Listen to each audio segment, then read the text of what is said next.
Hello buddies, welcome back to Ponniyin Selvan audiobook. Thank you so much for coming back. We are at the chapter 4, the Kadambur Palace. Okay, let's get into the story. Vandiyathevan's horse had a good rest while he was in the temple. The horse was now hyperactive. It reached the gates of the Kadambur Palace in less than half an hour's time. Shengannar Samburavarayar was one of the important chieftains of Chora kingdom. The opulence of his palace reflected his high rank. The entrance of his palace looked like the fortress at the gates of a city. The walls on both the sides of the main entrance looked like the walls of a fort. And as in a fort, the walls turned and stretched for the entire perimeter of the palace.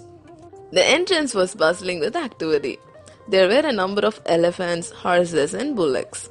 There were a lot of people attending to the animals. Some were trying to harness them, some were feeding them, and some were trying to make the animals drink water. There were a number of light boys too, men who held flaming torches so that the others could do their work.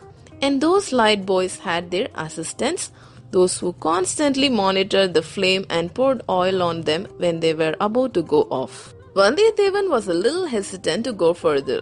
They are planning something big for tonight. Maybe I should not have chosen this day to visit my friend. The gates of the palace were wide open, but they were guarded by a number of soldiers armed with sharp, shining spears.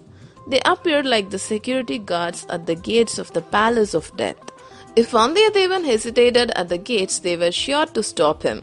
The best way to gain entry was to just gallop past the gate unmindful of the guards. He put his plan to action, but the soldiers were smarter. They blocked his way with their spears. 4 soldiers came near the horse and held its reins. One of the 4 looked pointedly at the visitor. Meanwhile, another soldier brought a flaming torch to examine the stranger's face in better light. Vandiyathevan feigned anger as he spoke. "Is this your way of welcoming the royal guests? Blocking them at the gates, huh? You need not have invited me at all. Who are you, impudent fellow? Where do you come from and what do you want?" "You want to know about me? I come from Tiruvallam, a town in Vanapadi kingdom. There was a time when the soldiers of your country would tattoo the names of our ancestors on their broad chests.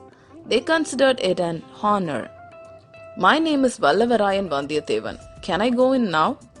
"Not so fast, young man. If your clan is so famous, why can't you in the least afford a herald to talk about it?" The other soldiers laughed. Meanwhile, the head of the guards came near the prince. His words were menacingly firm. "Whoever you may be, you can't enter the palace now. All the guests invited for the day's event have already come. We have strict orders not to let anybody else in." Seeing the ruckus happening at the gates of the palace, a few soldiers came running to the place. "Hey man, look at this horse. This is the same one we drove into the crowd on the banks of the lake." "Don't say horse, man. It's just a decorated donkey." "Look at the man sitting on it. Why is he so stiff, huh?" Vandiyathevan heard these words. A plan had formed in his mind. He cleared his throat and spoke to the head. Okay buddies, let me pause this story here. Stay tuned for the next episode and thanks for listening.